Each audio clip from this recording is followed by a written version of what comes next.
excited to be George. here with you in human form. Yes. After experiencing you as dogs. It's incredible. How did you kind of get to find the vocal characterization? Did you look at the visual and kind of build out of that a little bit? Each of you had such a unique character that you created vocally, but also obviously the way they look.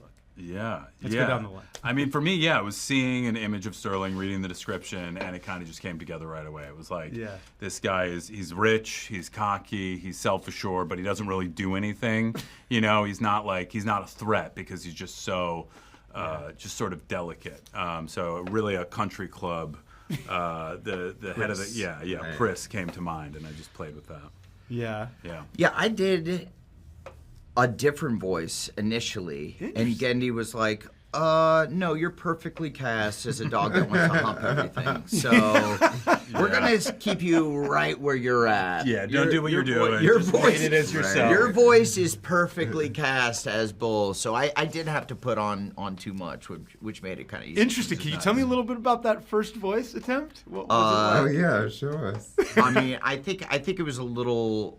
I can't remember exactly, but I was like trying to do a dog voice or something. What I imagine a dog. Bringing some dog. Yeah, more of a dog. Like kind of like bone stuff. Yeah. And he was like, no. Your voice is what we want. We want people to be like, oh yeah, Adam Devine is a guy that would hump everything, and he's now a dog. Yeah. It worked out perfectly. I similarly on paper my character Frankie was supposed to have a German accent, and when I went in with it, Genndy was like, "How about you?" And then I was like, "Well, what would a dog that's the madam of a dog brothel sound like?" And I was like, "Probably just like me." So we just rocked on with the it. page there was a German accent for Frankie. Yeah, Interesting. Doberman. I guess Dobermans are German. Yeah. Frankie is German a dogs. really important character. Yeah. Because there's something that happens in that sequence, but in the way Frankie's introduced, it kind of like blows open almost philosophical elements of the story. So it's interesting to know that you were like, it's one way, but I'm just going to do it with my voice. I mean, it makes sense because there is kind of like a Berlin kind of vibe to the sort of whorehouse, and sort of the idea of expanding, like, our identities feels kind of like German coded a little bit.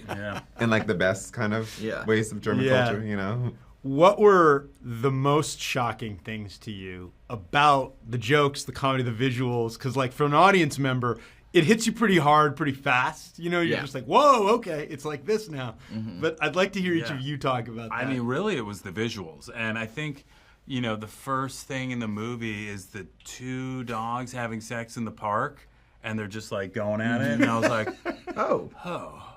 Okay, because there's one thing to like show like, some balls or some humping or whatever, but then like they're just going at it. And it was like, I don't know, it was like more human. And I was like, am I supposed to be, okay, And it like took me by surprise. And then after that, everything just kind of becomes... snowballs. Yeah. You're desensitized to it. Yeah, I was like, oh, I guess I like this. I guess I'll watch. I'm down with this. Are there other movies like this?